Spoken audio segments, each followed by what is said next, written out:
Hello out there, this is Spirited Senior again with more news from Canada with our precious Prime Minister Trudeau. Okay, Prime Minister Pierre Trudeau slaps taxes on oil with National Energy Program. Go figure, right? Go figure. In October of 1980, Prime Minister Pierre Trudeau introduced a tougher, more rigid national energy program. During a decade-long energy crisis, the federal government wants more control over the country's energy. What a surprise that is. Eh? They want control over everything. Communists. That's what they want. Ottawa also says that Alberta's oil profits must be shared throughout the country. And of course, you got to keep the immigrants and the Muslims happy. Alberta's Premier Peter Lougheed says he'll take Trudeau's NEP to the courts. In the House of Commons, Trudeau surprisingly responds to Lougheed's. Lougheed is taking a reasonable and rational approach. Well, Alberta Progressive Conservative Senator Bud Olson is impressed with the Prime Minister's approach. But in this CBC radio clip, Barbara Frum asked Olson if the invitation implies that Trudeau knows or believes that a court will always find the federal power has more authority. Well, of course, because he's paid off. Not the judges. Get out of here.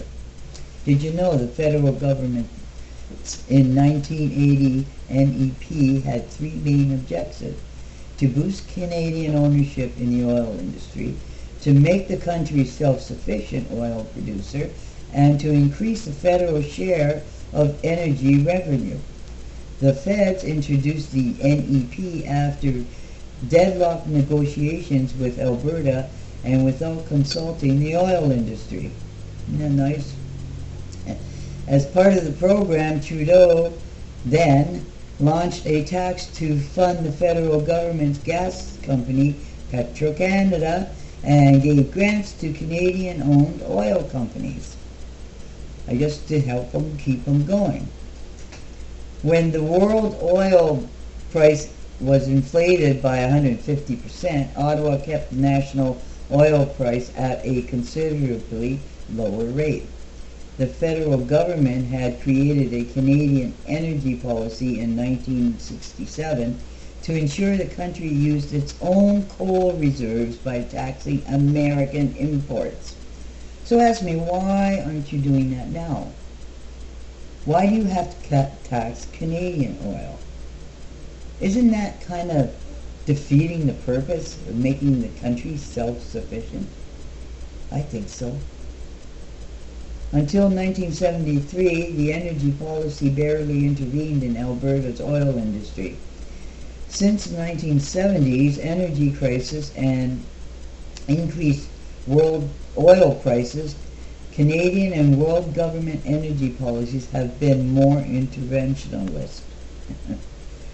During the 1970s, Lougheed resisted federal action that infringed upon his province's right and lobbied for Alberta to have more influence in Ottawa's decision-making. Well, they should. It's their oil. Go figure, it's their oil, Trudeau. What's the matter with you? He believed the province's economic strength allowed Alberta the right to more national representation. Yes. Why don't we sell their oil abroad and make even more money? Why aren't we doing this? Your dumb energy policies, climate change. It's all a bunch of crap, and we all know that by now. And if you don't know it by now, wake up, people. Wake up. God. While negotiating in 1982 Constitution Act, Lougheed created an amending formula that allows allowed provinces to opt out of sections of the Constitution. It is known as the notwithstanding clause. That's it for that little bit. But yeah, isn't that too bad that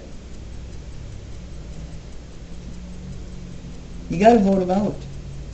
He's gonna kill this country. Just like